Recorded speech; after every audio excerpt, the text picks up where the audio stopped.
Assalamualaikum warahmatullahi wabarakatuh. Kembali lagi di channel Portal Dimensi dan tentunya masih bersama saya Kang Slamet di sini. Kali ini Kang Slamet akan membawakan kisah yang berjudul Tumbal Sajen. Cerita ini ditulis oleh Irianto AS, dan sebelum kita masuk ke ceritanya, buat kalian yang belum subscribe channel ini, tekan tombol subscribe-nya terlebih dahulu dan tekan tombol notifikasinya agar kalian tidak ketinggalan cerita terbaru dari Portal Dimensi. Gak usah berlama-lama lagi, langsung saja kita masuk ke ceritanya. Tumbal Sajen.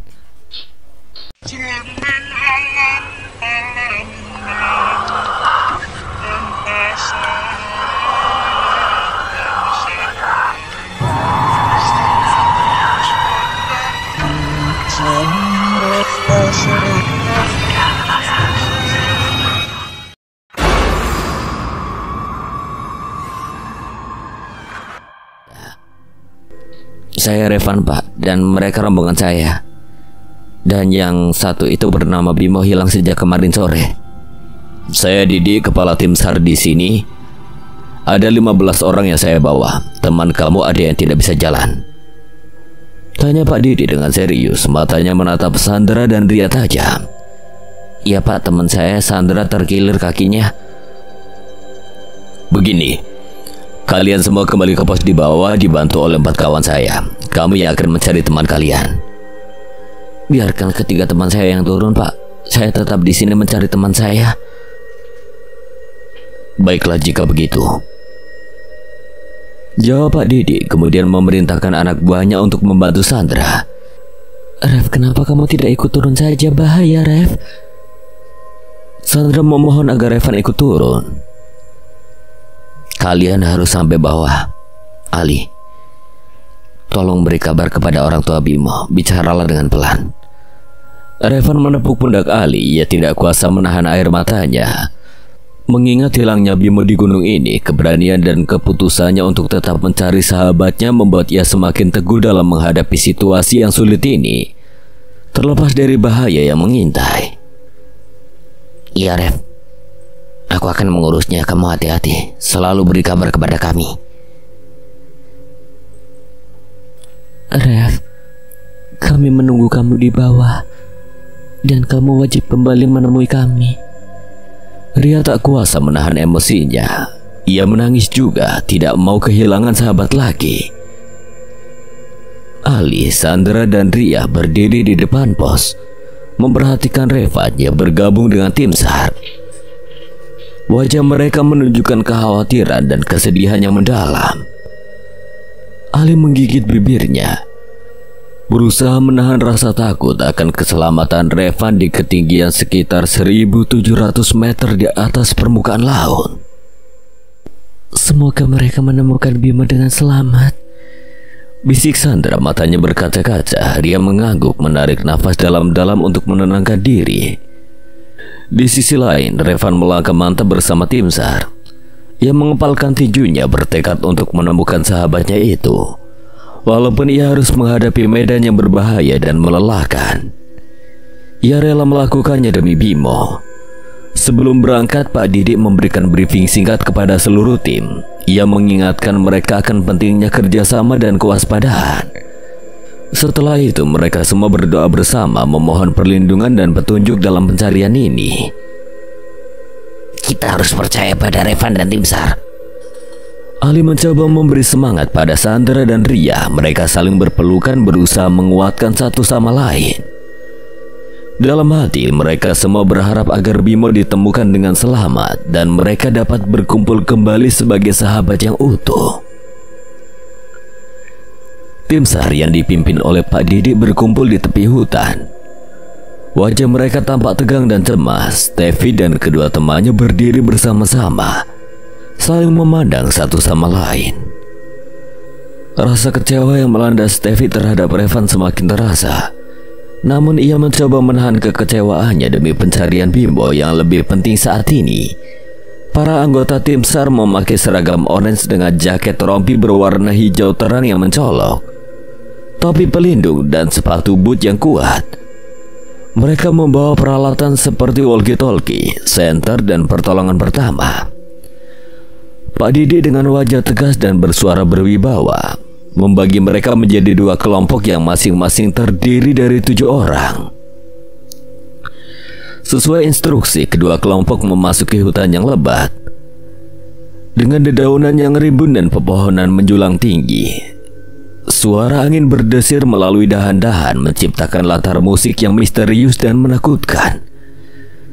Sementara itu, teriakan memanggil nama Bimo bergema di antara pepohonan, menciptakan harapan-harapan kecil yang terus melayang di udara. Terdengar suara seorang nenek tua berambut putih dan berjalan bongkok menggenggam piring seng berisi nasi yang sudah berubah menjadi coklat kehitaman, serta dilumuri oleh belatung di antara ikan busuknya. Nenek itu menyodorkan piring tersebut pada Bimo yang terduduk lemah di atas lantai tanah. Wajah Bimo pucat pasi, bibirnya menggigil dan matanya tergenang air.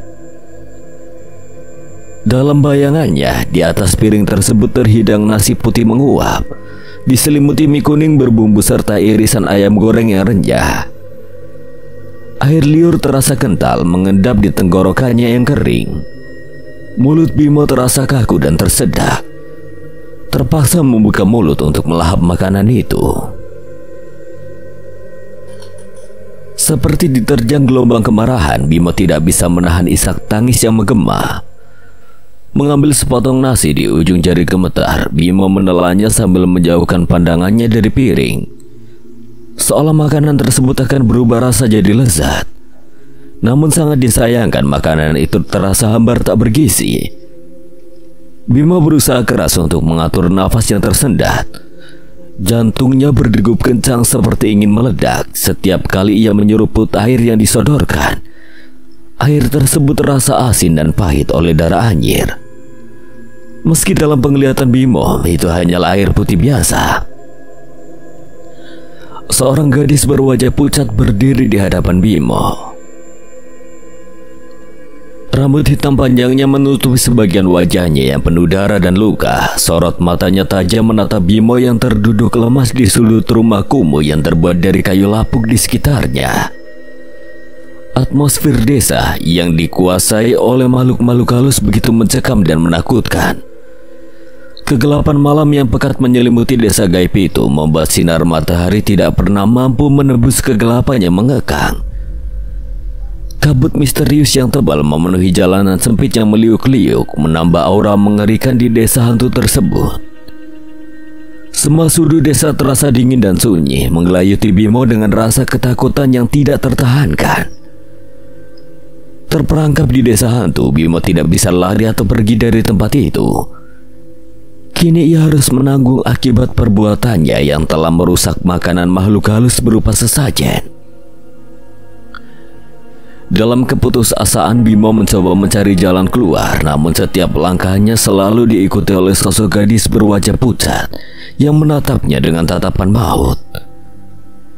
Gadis menyeramkan itu melangkah perlahan mendekati Bimo yang terduduk lemas, seakan menghantui kesendirian hatinya. Bimo yang tampak gentar tidak berani menatap wajah yang menakutkan itu. Alih-alih ia hanya bisa menyaksikan kaki yang telah membusuk dan memancarkan bau anyir, membuat perutnya bergelung dalam rasa ingin muntah. Namun ia menahan muntahan yang menggelak dengan keteguhan hati. Secara ajaib, gadis berwajah seram tersebut melepas belenggu yang menjerat tubuh Bimo, meninggalkannya tanpa sepatah kata pun. Seolah telah dibebaskan, Bimo merasa lega meski tetap terkurung dalam rasa ketakutan. Ternyata jiwanya masih terkurung dan dia tidak bisa menghirup udara kebebasan yang didambakannya. Bimo mencoba mengumpulkan keberanian untuk keluar dari rumah yang gelap, suram dan pengap itu. Namun langkah kakinya seolah tidak menemukan pegangan di atas bumi yang retak-retak. Rasa cemas pun menyelimuti ketika ia menyaksikan aktivitas para penduduk desa berwajah pucat.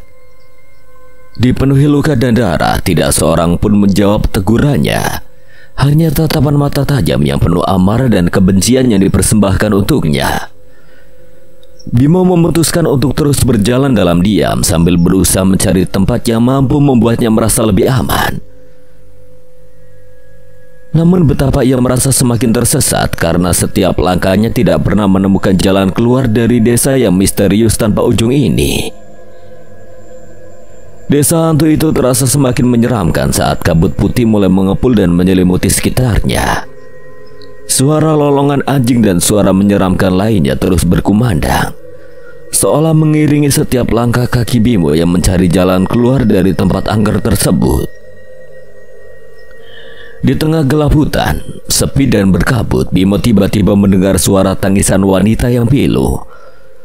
Tak lama setelah itu, terdengar pula jeritan kesakitannya menusuk telinga, serta gemeretak gigi yang membuat bulu kuduknya merinding. Ketakutannya semakin menjadi, Bimo berusaha menyembunyikan rasa takutnya. Bimo kemudian mengumpulkan keberaniannya untuk memanggil nama keempat sahabatnya, Revan, Ali, Sandra, dan Ria.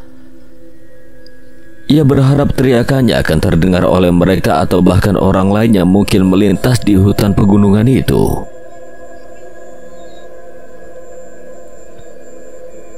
Revan, Ali, Sandra, Ria! Teriak Bimo dengan suara bergetar, namun tidak ada jawaban yang ia terima. Hanya gema suaranya yang kembali menghantui telinganya. Bimo melanjutkan langkahnya dengan hati-hati, berusaha menghindari segala bahaya yang mungkin mengintai di hutan menyeramkan tersebut. Sembari berjalan, ia terus berdoa dalam hati agar bisa segera menemukan jalan keluar dan bertemu kembali dengan keempat sahabatnya yang telah hilang di tengah hutan itu. Langkah Bimo terhenti tiba-tiba, yang membeku darah di tubuhnya seakan membeku seketika saat melihat seekor harimau raksasa melintas di depannya. Yang paling mengerikan, wajah harimau itu seperti wajah manusia, dipenuhi luka dan darah yang mengucur.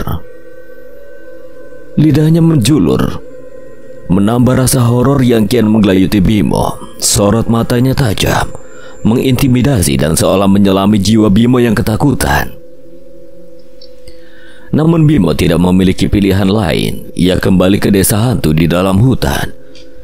Suasana lebih mencekam. Hewan-hewan yang ditemui Bimo ternyata berkepala manusia, entah laki-laki maupun wanita. Semua itu semakin mengerikan.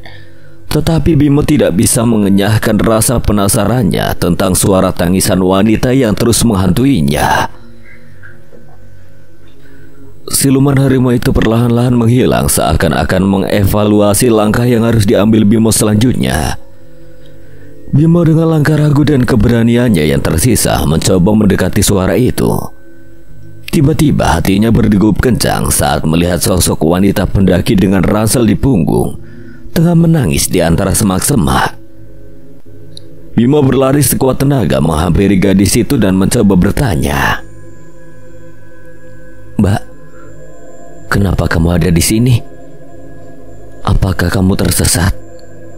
Pertanyaan Bimo tampaknya tidak sampai di telinga gadis tersebut, padahal nada suaranya sudah cukup keras untuk menggema di seluruh hutan.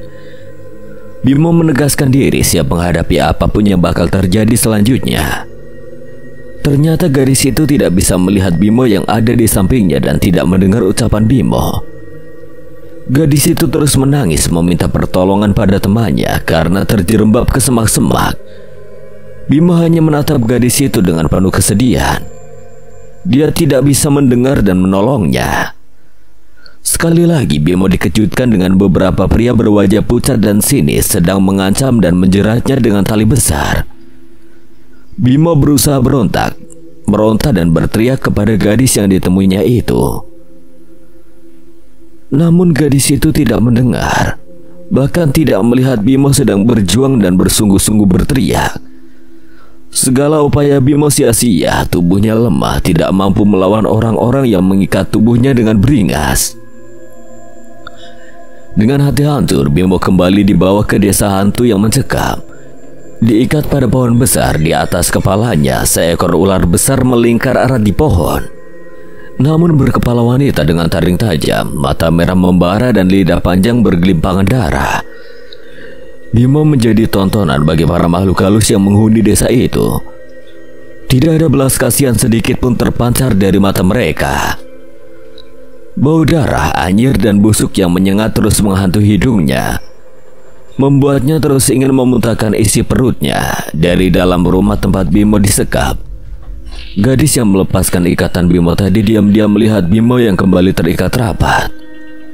Mata gadis itu melirik tajam ke arah Bimo terikat. Dalam hati yang diberkati kesedihan, Bimo terus memanggil keempat sahabatnya yang tak ada di mana. Kenangan indah tentang keluarganya di rumah menggelayut erat dalam pikirannya.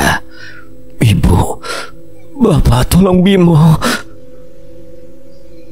gumamnya dengan suara parau sementara jantungnya berdegup kencang. Dalam kegagalannya menahan ketakutan, Bimo mendengar suara Revan yang memecah kesunyian hutan. Memanggil namanya, ia melihat Revan dan beberapa anggota tim SAR mencarinya berteriak bersahutan. Bimo! Revan, aku di sini. Aku terikat di pohon, tepat di hadapanmu. Lihat ke kiri, Rev." Meski berusaha keras berseru, teriakannya terus kunjung menembus telinga Revan yang jaraknya hanya 50 meter saja. Ternyata aura gaib desa ini seakan menutup indera Revan, membuatnya tidak bisa melihat atau mendengar Bimo. Steffi terpisah dari rombongan Revan, menjelajahi sisi lain hutan misterius bersama teman-temannya yang lain. Teriakan Bimo tiba-tiba menarik perhatian penghuni desa gaib yang mereka temui. Sorot tajam mata penghuni tersebut membuat Bimo merasa ngeri dan segera menghentikan teriakannya.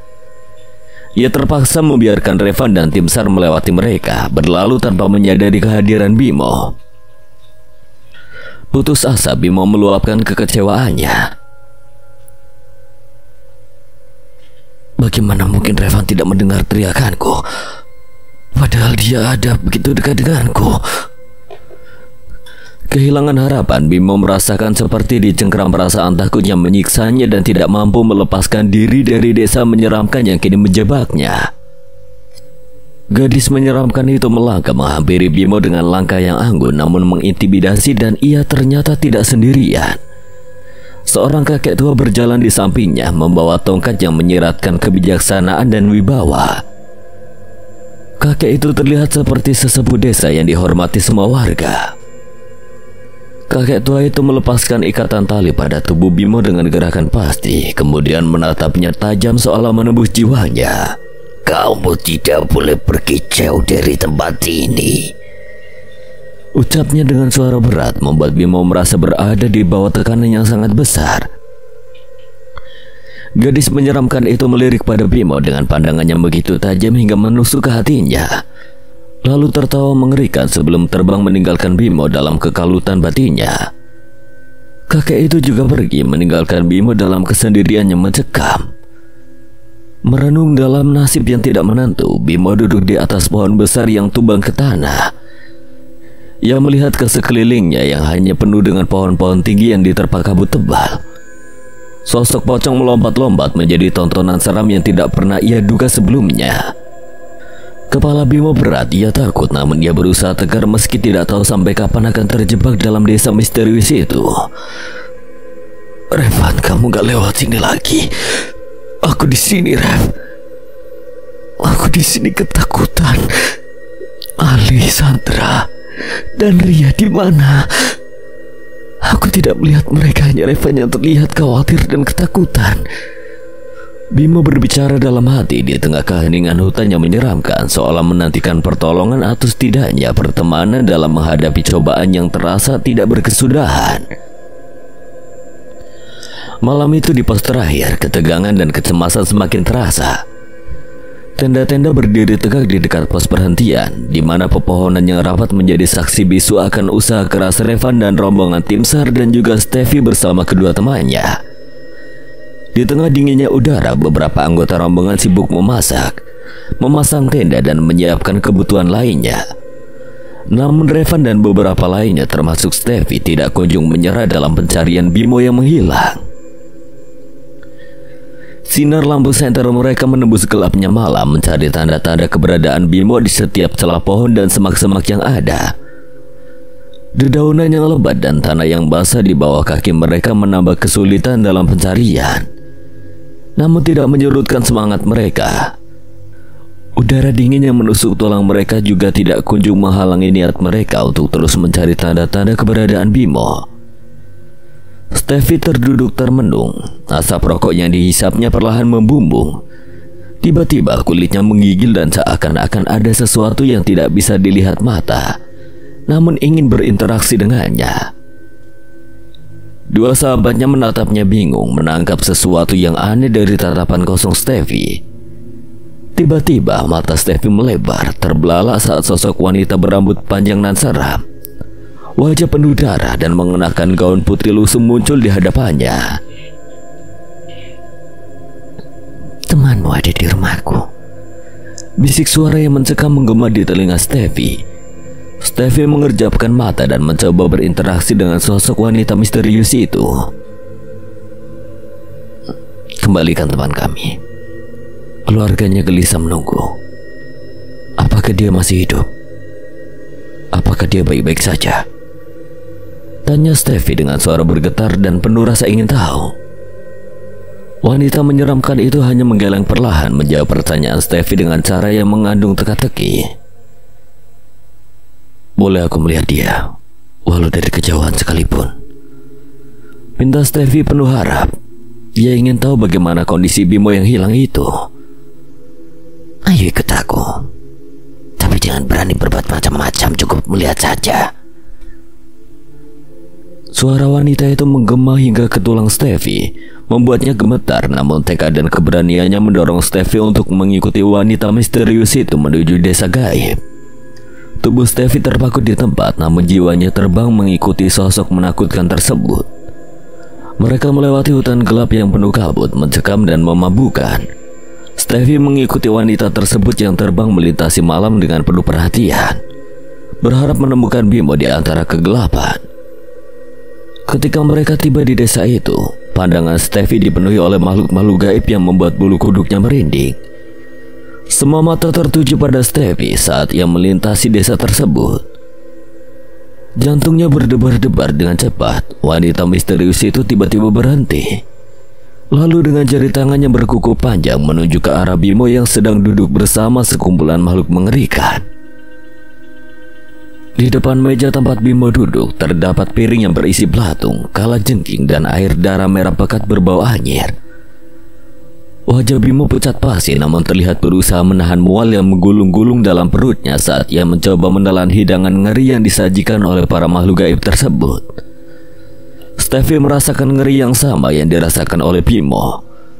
Hatinya berteriak ingin menyelamatkannya, namun ia sadar bahwa perjalanannya bersama wanita menyeramkan itu masih jauh dari berakhir, dan ia harus melalui ujian yang lebih menantang lagi untuk melarikan diri dari desa yang menakutkan ini.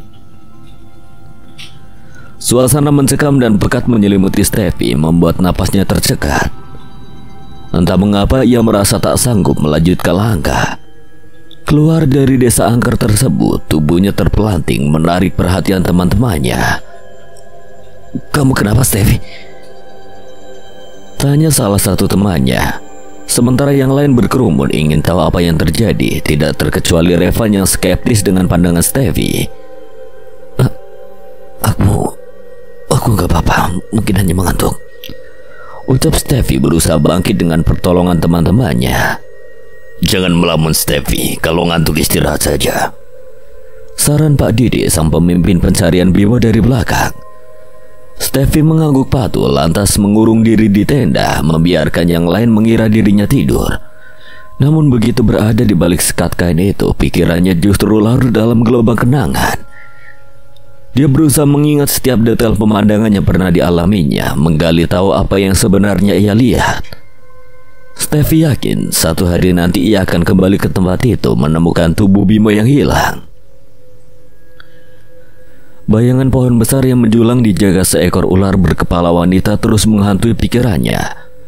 Pohon raksasa itu tampak tua, usianya mungkin sudah mencapai ratusan tahun. Kulitnya mengering dan rapuh, namun tetap tampak kokoh dan menakutkan. Ular berkepala wanita itu seolah menatap langsung ke dalam jiwanya, memandanginya dengan ekspresi yang tidak dapat dilupakan. Di tengah kesepian dalam tenda, Steffi kembali merasa terhantui oleh bisikan wanita misterius yang menggelayutinya. Suaranya terdengar pelan namun seolah-olah menusuk ke relung-relung kalbu, membuat bulu kuduk merinding. Harus ada penggantinya. Bisikan itu semakin menekan dan menyiksa di telinga Steffi. Apa maksudnya ya? Steffi menggumam, otaknya berkecamuk mencari makna di balik kata-kata aneh tersebut. Kenapa wanita menyeramkan itu terus membisik padaku? Harusnya ke Revan atau sahabatnya yang lain. Aku bahkan tidak kenal Bimo sama sekali. Steffi berusaha menahan godaan suara wanita misterius itu dan melupakan niat mulianya untuk menolong Bimo. Setelah Revan tidak bisa diajak berdiskusi tentang masalah ini. Namun semakin ia mencoba menepis bisikan itu, semakin kuat kenangan yang muncul tentang saat ia memasuki desa gaib, melihat Bimo terjebak di antara makhluk-makhluk menyeramkan. Tiba-tiba matanya kembali tertuju pada pohon besar yang dijaga siluman ular. Seolah-olah dipaksa oleh wanita misterius itu untuk mengingat tempat Bimo ditahan. Di ambang keputusasaan, Steffi akhirnya keluar dari tenda dan bergabung dengan yang lainnya. Walau baru jam 8 malam, keinginan untuk menemukan jawaban dan rasa penasaran Steffi tentang siapa sebenarnya wanita misterius itu kian membuncah. Dan mengapa dia terus berbisik padanya? Revan melihat kejanggalan pada Steffi, namun ia enggan menanggapi penglihatannya yang tidak masuk akal itu. Tiba-tiba Pak Didik menepuk pundak Revan dan berbicara dengannya. Besok hari pencarian terakhir Bimo. Kamu pulang saja, nanti kami akan berusaha terus mencarinya. Pak Didik berusaha membuat Revan sabar dan ikhlas. Revan terdiam saat mendengar kalimat itu. Apa hanya 3 hari mencari keberadaan Bimo, Pak?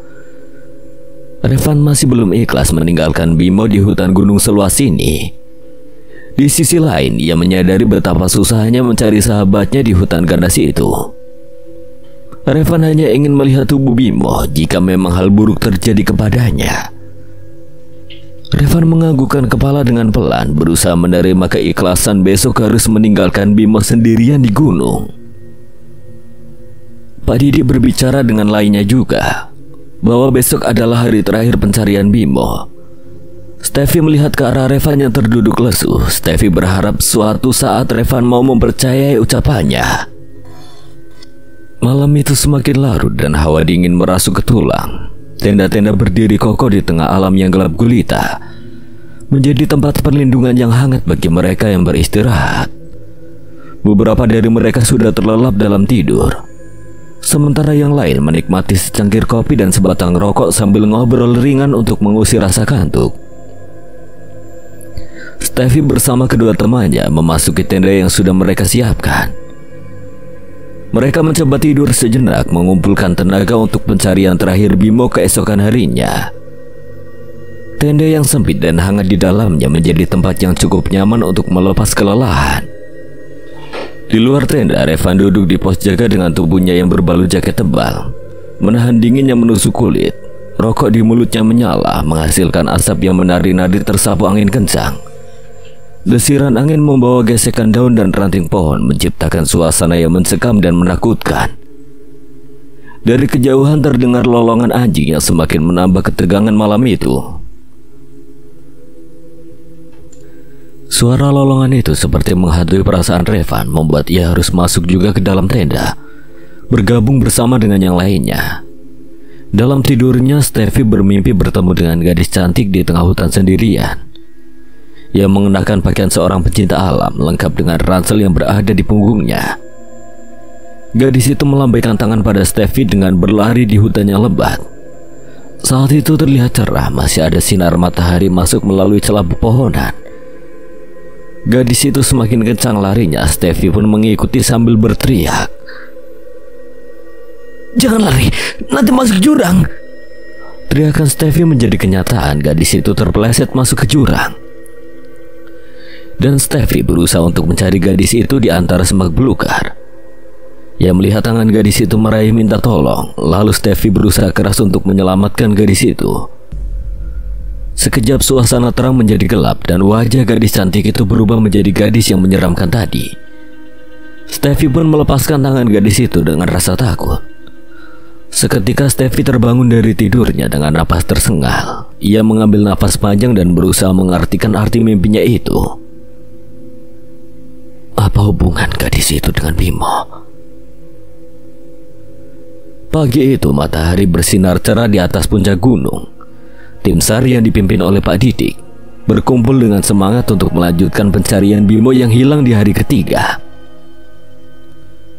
Steffi berusaha keras memecahkan teka-teki mimpi buruknya tentang hubungan antara gadis menyeramkan dan Bimo. Revan, sahabat Bimo, tampak semangat pagi itu. Ia berjanji pada dirinya untuk menemukan Bimo dalam keadaan apapun. Tim SAR kemudian dibagi menjadi 3 kelompok yang tersebar di berbagai area pencarian. Mereka berjalan menyusuri hutan lebat, mendaki bukit, dan menelusuri sungai yang mengalir deras di antara celah-celah batu. Namun sayangnya, setelah berjam-jam mencari, mereka belum menemukan tanda-tanda keberadaan Bimo. Tidak ada jejak kaki, pakaian, atau petunjuk lain yang mengarah pada Bimo. Rasa kecewa dan kekhawatiran mulai menyelimuti hati para anggota tim SAR termasuk Revan. Di saat istirahat, Revan duduk di batu besar sambil memandangi peta dan mengusap keringat di keningnya. Ia berbicara pada dirinya sendiri. Bimo, di mana kau? Kau harus kuat, kami akan menemukanmu, teman. Dalam hati, Revan merasa terpanggil untuk terus mencari Bimo. Sementara itu, Pak Didik memanggil anggota tim lainnya untuk berkumpul. Ia memberikan arahan baru dan strategi pencarian yang lebih efektif, berharap mereka bisa menemukan Bimo secepatnya. Semua anggota tim kembali bersiap menguatkan tekad mereka dan melanjutkan pencarian yang semakin mendalam ke tengah hutan. Sampai menjelang sore, Bimo belum juga ditemukan. Pak Didik mengakhiri pencarian dengan perasaan sedih yang mendalam. Ia mendekati Revan lalu menepuk pundaknya lembut. Maaf, pencarian kita terpaksa terhenti sampai di sini. Tapi jangan khawatir, anak buah saya akan terus berpatroli dan menggali informasi dari setiap pendaki yang naik. Ucapan Pak Didik dengan suara yang berat mencoba menenangkan. Tubuh Revan lemas, bahagia terhempas ke tanah oleh beratnya kenyataan. Hatinya terbelah antara menerima kenyataan pahit ini atau terus mencari Bimo yang entah di mana. Dalam keputusasaannya, ia bertekad untuk satu saat kembali ke gunung ini demi menemukan Bimo. Steffi merasa bersalah. Ia seharusnya bisa lebih fokus dan percaya pada naluri yang mengatakan bahwa semua ini ada kaitannya dengan dunia gaib. Ia menuliskan nomor teleponnya di secari kertas, lalu menghampiri Revan yang tengah termenung. Dengan keberanian yang meluap, ia menyampaikan harapannya pada Revan agar bisa membantu dalam pencarian Bimo nanti. Kisah mereka terjalin dengan kehilangan dan rasa penasaran sebagai benang yang menyatukan. Rasa sedih, kecewa, dan ketidakberdayaan semakin menguatkan tekad mereka untuk mencari kebenaran. Meski harus menghadapi dunia gaib yang membingungkan dan menakutkan. Ditemani oleh kedua temannya, Steffi memberikan secari kertas itu pada Revan. Jika kamu berubah pikiran, hubungi aku, mungkin Bimo bisa terselamatkan. Maaf, tidak bisa menemukan Bimo, tapi aku tahu di mana dia. Steffi dan kedua temannya pun turun ke bawah menuju ke pos pendaftaran bersama kelompok tim SAR lainnya. Revan yang masih belum percaya bahwa Steffi mengetahui keberadaan Bimo bangkit perlahan dari duduknya. Secari kertas tadi ia simpan di saku celananya. Ia berjalan paling belakang, berharap bisa melihat Bimo sebelum ia meninggalkannya sendirian di gunung ini. Suasana di rumah Bimo sangat hening. Tidak ada suara tertawa seperti biasanya. Keluarga dan sahabat-sahabat Bimo berkumpul di sana, menggelar doa 3 hari untuk mengenang arwahnya yang belum ditemukan di gunung. Ruangan itu dipenuhi dengan lilin yang menyala, bunga, dan hamparan sajadah. Ibu Bimo duduk di sudut ruangan sambil mendekap erat foto anaknya. Tangisnya tak henti-henti menetes, menandakan betapa dalamnya duka yang dirasakannya. Adik perempuan Bimo yang masih SMA juga duduk di samping ibunya dengan mata sembab akibat menangis sepanjang hari. Ali, Sandra, dan Ria. 3 sahabat karib Bimo juga hadir di rumah tersebut. Mereka duduk bersila mengikuti doa bersama untuk keselamatan sahabat mereka. Wajah mereka terlihat lesu dan sedih, menunjukkan betapa kehilangan Bimo saat dirasakan oleh mereka. Sekali-sekali Sandra mencoba mengusap air mata yang tidak henti-hentinya mengalir di matanya. Ria yang duduk di sebelahnya mencoba memberikan kekuatan dengan merangkul pundak Sandra. Ali yang duduk di seberang mereka terlihat termenung dalam doa, berharap Bimo bisa ditemukan dengan selamat. Di tengah suasana haru tersebut, mereka masih belum mendapatkan kabar dari Revan, sahabat mereka yang juga ikut dalam pencarian Bimo. Mereka tidak tahu bagaimana nasib Bimo selanjutnya, apakah sudah ditemukan atau masih tersesat di gunung. Namun di tengah kepedihan yang dirasakan, semangat kebersamaan dan kecintaan mereka terhadap sahabat yang hilang membuat mereka tetap kuat dan tegar untuk menerima kenyataan. Mereka berdoa dengan tulus, berharap Bimo segera ditemukan dan bisa kembali ke pangkuan keluarga serta sahabat-sahabatnya. Di luar rumah Bimo, Revan berdiri tegak setelah memarkirkan motornya, berharap tetangga dan sanak saudara dari keluarga Bimo masih berkumpul di sana. Dengan langkah yang penuh rasa haru, Bimo mendekati pintu pagar, lalu melepas sepatunya. Kedatangannya ternyata masih belum disadari oleh ketiga sahabatnya yang ada di dalam rumah. Sementara itu orang-orang yang berada di luar teras melihat Revan menyapa dengan menganggukkan kepala tanpa suara. Para tetangga menyambutnya dengan anggukan serta senyuman yang penuh makna, meskipun para tetangga tidak mengenal Revan. Mereka mengira dia adalah bagian dari keluarga Bimo. Saat Revan berdiri di ambang pintu dengan wajah lesu, semua pandangan tertuju kepadanya. Revan. Sandra segera bangkit dari duduk bersilanya dan menghampiri Revan. Semua yang ada di dalam ruang tamu, termasuk kedua orang tua dan adik Bimo, ikut berdiri menatap ke arah Revan dengan penuh harap. Bagaimana, Rev? Ada kabar baru tentang Bimo? Apakah dia sudah ditemukan? Suara Sandra menyayat keheningan, menambah ketegangan suasana di ruangan itu. Maaf, pencarian Bimo harus dihentikan, ucap Revan dengan mata berkaca-kaca, menatap sepasang orang tua Bimo yang berdiri tegar di hadapannya, berharap mendapatkan kabar baik mendengar berita tersebut. Ibunya Bimo pun tidak kuasa menahan kesedihan. Tubuhnya lunglai dan pingsan seketika. Harapan anaknya untuk kembali dan masih hidup semakin tipis, bahkan hampir pupus. Revan merasa hancur, penuh penyesalan yang mendalam. Dengan keberanian yang dipaksakan, ia menghampiri kedua orang tua Bimo yang bersila di atas tikar. Maafkan saya, Pak, Bu, saya telah gagal menjaga Bimo. Revan tertunduk malu di hadapan mereka. Pria tua ayah Bimo mengepal kedua tangannya erat-erat saat mendengar pengakuan Revan. Ia pun menatap Revan membungkuk tunduk, seraya bertanya dengan nada keras. Ceritakan kejadiannya sebenarnya. Bagaimana Bimo bisa hilang di bawah pengawasanmu? Revan menarik nafas dalam-dalam, mencoba menahan getaran yang melanda tubuhnya.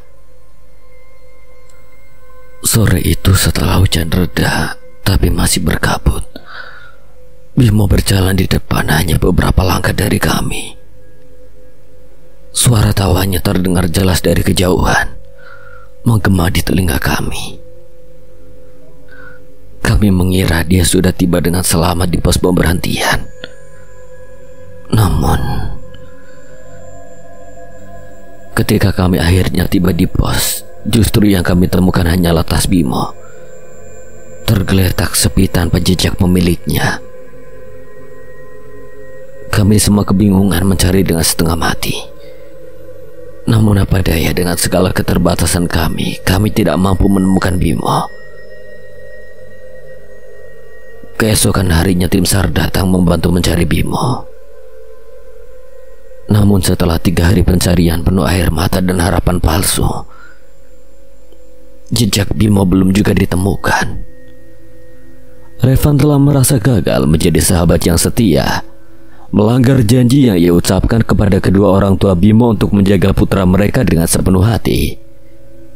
Rasa bersalah mendera jiwa menghantui setiap mimpinya, mengingatkan bahwa mungkin saja karena ketidaksiapannya, seorang sahabat telah hilang, tidak berbekas dalam genggaman kegelapan.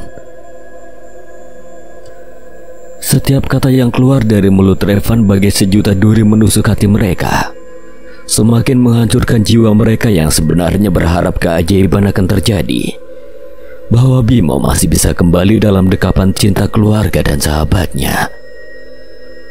Waktu menunjukkan pukul 9 malam, para tamu yang hadir untuk mendoakan kehilangan Bimo mulai beranjak satu persatu meninggalkan rumah orang tua Bimo. Keempat sahabatnya juga meminta diri untuk berpamitan, namun mereka tidak langsung pulang, melainkan berkumpul di rumah Sandra. Mereka duduk di gazebo yang terletak di taman belakang rumah, menyesap kopi dan teh hangat sambil merenung dalam kesedihan. Ibu Sandra datang membawa kue. Ini untuk camilan kalian, Ibu turut berduka cita ya. Tapi Ibu tetap berdoa agar Bimo bisa ditemukan dalam keadaan selamat. Amin, terima kasih Bu, kami juga berharap demikian.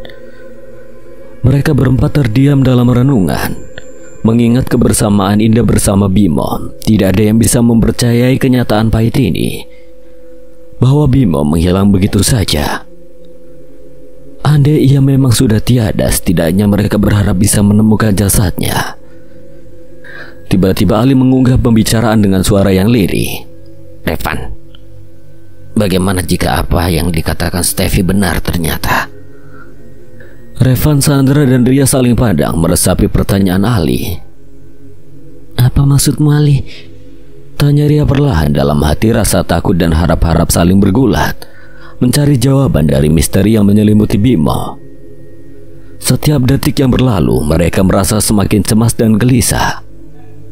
Mereka ingin tahu apa yang sebenarnya terjadi pada sahabatnya yang tidak pernah terpikirkan akan mengalami nasib seperti ini. Steffi pernah melihat Bimo dalam alam gaib, namun Revan mengindahkan ucapan itu. Ali menepuk pundak Revan. Sandra dan Ria menatap Ali dengan wajah penuh kegundahan. Maksud kamu Steffi yang kita kenal di gunung itu? Tanya Ria penasaran, napasnya tersengal-sengal. Ali menganggukkan kepala, matanya menerawang jauh. Iya, dia melihat Bimo. Terus kenapa dia tidak menolongnya? Kenapa tidak memberitahu kita atau tim SAR? Celetuk Sandra penuh pertanyaan. Raut wajahnya menampakkan kekecewaan yang mendalam. Revan menghela nafas panjang, matanya mencari titik fokus di antara ketiga temannya. Karena aku tidak percaya dengan apa yang dikatakannya. Revan, maksudmu apa? Jelas-jelas aku semakin bingung. Ria mulai frustasi, dahinya berkerut. Steffi bilang dia melihat Bimo dikurung oleh makhluk halus penunggu tempat itu. Ali menyibak kebingungan itu sambil berusaha mempertahankan ketegarannya. Meski jelas takut, Sandra dan Ria tercengang. Mereka berdua terdiam, tidak bisa melontarkan sepatah kata pun. Jika saat itu kita percaya Steffi, mungkin kita bisa membawa Bimo pulang dalam keadaan apapun, Rev. Ali menepuk bahu Revan lagi, berusaha menghiburnya. Revan terlihat terpuruk dalam penyesalan. Tapi percuma, kita tidak bisa bertemu Steffi lagi. Sandra menunduk sedih, isak tangisnya terdengar pelan namun begitu menyayat hati. Maafkan aku teman-teman, saat itu aku tidak percaya dengan ucapan konyol itu. Tapi kita masih bisa menanyakan hal itu kepada Steffi. Ujar Revan dengan nada penuh penyesalan, membuat tiga temannya semakin bingung. Bagaimana caranya, Revan? Revan mengeluarkan secari kertas dari dalam dompetnya. Ini nomor Steffi. Waktu pencarian hari terakhir, dia memberikan ini kepadaku. Ali langsung meraih kertas itu dari tangan Revan, kemudian menghubungi nomor yang dicatat. Hatinya berdebar-debar menanti jawaban dari ujung sana. Halo, siapa ini? Ini benar Steffi? Iya, aku Steffi. Kamu siapa? Ini Ali, teman Bimo pendaki yang hilang itu. Iya. Aku udah menunggu telepon dari kalian, tapi aku tidak bisa menghubungi kalian. Sautan Steffi, suara di balik telepon itu menjadi nyanyian penyejuk hati. Menunggu maksud kamu? Ali penuh tanda tanya menyadari bahwa ada jawaban yang tersembunyi dalam pernyataan Steffi. Aku melihat Bimo dalam semediku. Ia terus meminta tolong untuk diselamatkan. Maksudmu Bimo masih hidup? Ali tidak bisa menutupi keheranannya. Matanya terbelalak menatap wajah ketiga sahabatnya yang lain. Mereka juga terkejut. Asalkan kita tidak terlambat menolongnya, ucap Steffi seraya berharap rekan-rekan Bimo percaya kepadanya. Yang benar Steffi, kapan kita bisa menolong Bimo? Semangat Ali kembali memuncak, siap menghadapi tantangan demi menemukan Bimo. Kita harus kembali ke gunung itu. Aku akan berkomunikasi langsung dengan makhluk penghuni gunung di tempat Bimo menghilang. Kapan kalian siap? Tapi kita harus bergerak cepat, tidak bisa menunggu lebih lama. Besok Steffi, aku temui kamu di sana. Aku berangkat pagi-pagi sekali. Baik, aku akan menunggumu. Bersiaplah dengan sebaik mungkin. Kita akan bersatu dalam perjuangan mencari Bimo dan menyelamatkan nyawanya. Ali menutup teleponnya lalu menatap tajam pada Revan, Sandra, dan Ria. Besok aku akan pergi mencari Bimo bersama dengan Steffi. Aku tidak akan memaksamu ikut, Revan. Jika perlu aku akan pergi sendiri. Ali, bolehkah aku ikut? Jangan, nanti malah jadi penghambat pencarian. Aku cukup butuh doa dan dukungan kalian saja. Maaf, aku harus segera pulang. Aku pamit dulu ya. Hati-hati Ali, jangan lupa beri kabar terus ya, seru Ria saat Ali sudah berlalu dari pandangannya. Revan menghela napas dalam-dalam mempertimbangkan keputusannya untuk ikut menemani Ali ke gunung atau tidak. Sandra menatapnya tajam. Rev, ini kesempatanmu menemukan Bimo. Apa salahnya mencoba lihat wajah keluarga Bimo? Mereka begitu sedih dan cemas. Revan mengangguk mantap. Oke, aku akan menemani Ali besok. Kalau begitu aku juga pamit pulang ya. Kabari kami berdua ya Rev, hati-hati kalian berdua. Ria dan Sandra menatap punggung Revan yang perlahan menjauh dari gazebo. Ria menarik nafas dalam-dalam, mencoba meredakan kecemasan yang tadi sempat membuatnya sesak. Ia menoleh pada Sandra yang tampak lelah, namun matanya berbinar dengan harapan. Ayo kita bersihkan gazebo ini dulu, ajak Sandra sambil mengangkat gelas-gelas kotor yang berserakan. Ria mengangguk membantu Sandra mengumpulkan gelas dan piring yang berserakan. Mereka berdua bekerja sama, tak banyak bicara namun saling mengerti. Setelah gazebo bersih, Ria memutuskan untuk menginap di rumah Sandra mengingat hari sudah larut malam. Mereka berjalan bersama ke kamar Sandra yang tidak terlalu jauh dari gazebo tersebut. Sesampainya di dalam kamar, Ria dan Sandra sama-sama menghela nafas lega. Sudah lama sekali kita tidak menginap bersama seperti ini. Iya, terakhir kali sepertinya saat kita masih SMA ya. Ria mengingat masa lalu mereka. Malam itu Ria dan Sandra tidur berdampingan di kamar Sandra, berbagi cerita tentang harapan dan ketakutan mereka. Mereka merasa lega mendengar berita dari Steffi bahwa Bimo masih hidup, meskipun berada di dimensi lain. Kini harapan mereka tergantung pada Revan, Ali, dan Steffi yang akan mencari Bimo dan membawanya kembali ke dunia mereka. Steffi sudah berada di pos pendakian sejak jam 6 pagi. Ia tengah minum kopi dan menghisap rokok. Setelah sarapan paginya sambil menunggu kedatangan Ali, Steffi sudah membawa perlengkapan yang sudah dimasukkan ke dalam tas carrier-nya yang besar. Sesekali ia melihat jam yang ada di pergelangan tangannya. Seorang penjaga di pos itu bernama Pak Atmo, usianya masih sekitar 50 tahunan. Beliau sudah 10 tahun melayani para pendaki yang akan mendaki gunung itu, dan Pak Atmo teringat dengan Steffi. Karena beberapa hari yang lalu, Steffi bersama dengan kedua temannya baru saja mendaki dan kini ia kembali lagi untuk mendaki. Bukannya kamu beberapa hari ini sudah mendaki ke gunung ini? Oh iya, aku baru ingat. Bukankah kamu yang kehilangan seorang teman itu toh? Tanya Pak Atmo serius mengangkat kedua alisnya yang tebal itu. Iya Pak Atmo, dulu saya kan tidak sampai di puncak karena menolong orang yang hilang itu. Nah sekarang saya akan kembali untuk sampai puncak. Jawab Steffi berbohong. Ia tidak mau ada yang tahu keberangkatannya kembali ke gunung karena dibayangi oleh Bimo dan mimpinya. Hari ini mendaki dengan berapa orang, Mas? Tanya Pak Atmo karena dia harus mendata setiap orang yang akan mendaki ke gunung yang sering memakan korban itu. Yang pasti 2 orang, Pak. Tapi tidak tahu lagi jika nanti yang ikut bertambah. Steffi mengangkat kedua bahunya. Kembali ia melihat jam tangan. Sesekali melihat ke jalan yang menuju ke pos jaga. Masih belum tampak wajah Ali. Kopi yang tadinya penuh sudah tinggal ampasnya saja. Namun Steffi masih saja menyesapnya. Ia meludahkan ampas kopi yang masuk ke dalam mulutnya. Sialan. Steffi langsung menoleh ke belakang saat pundaknya ada yang menepuk. Kamu Ali dengan siapa? Sendiri aja, sebentar. Aku melapor dulu. Ali melihat Pak Atmo sedang memainkan ponselnya di tempat duduk. Steffi menarik lengan kaos Ali lalu membisikkan kalimat. Jangan membahas tentang Bimo kalau ditanya ingin ke puncak. Karena waktu itu kita belum sampai puncak, itu aja. Ali menganggukkan kepala lalu berjalan ke arah Pak Atmo sambil memegang KTP untuk dicatat di buku laporan pendakian. Selamat pagi, Pak. Ucap Ali mengagetkan Pak Atmo yang sedang bermain medsos di ponselnya. Selamat pagi.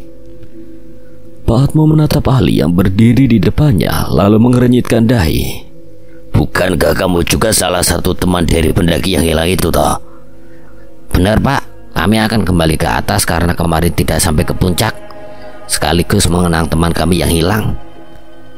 Ali menatap Steffi yang duduk di pojok ruang tunggu. Kemudian Ali menyerahkan KTP-nya kepada Pak Atmo untuk didata pada buku tamunya. Setelah didata, Ali menerima kembali KTP-nya dari tangan Pak Atmo lalu menghampiri Steffi yang sudah lama menunggunya. Ayo kita berangkat sekarang, Steffi. Kamu tidak makan atau istirahat lebih dulu? Tanya Steffi penuh perhatian. Ia tidak mau pendakian dalam mencari keberadaan Bimo kali ini sia-sia lagi jika Ali kondisinya tidak fit. Aku udah makan di rumah. Melihat Ali siap berangkat, Steffi pun berdiri dari duduknya dan mengangkat tas carrier-nya di atas punggungnya. Ali membantu letak tas carrier Steffi yang terlihat miring. Mereka berdua sudah siap berangkat dan berpamitan pada Pak Atmo terlebih dahulu. Namun tiba-tiba mereka berdua dicegah oleh suara dari luar pintu. Kalian tidak bisa pergi begitu saja tanpa aku. Revan.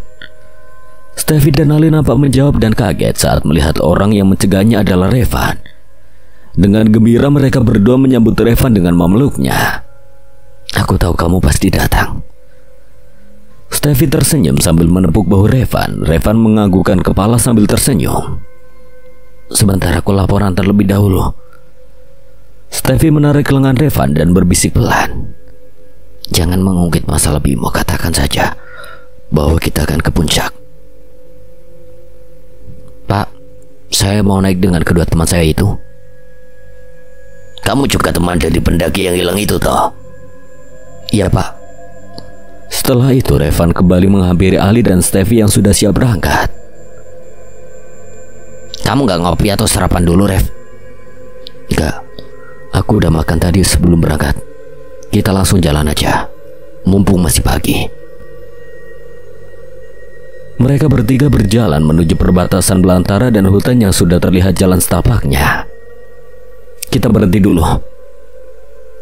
Kita berdoa dulu dan jangan sampai terpisah.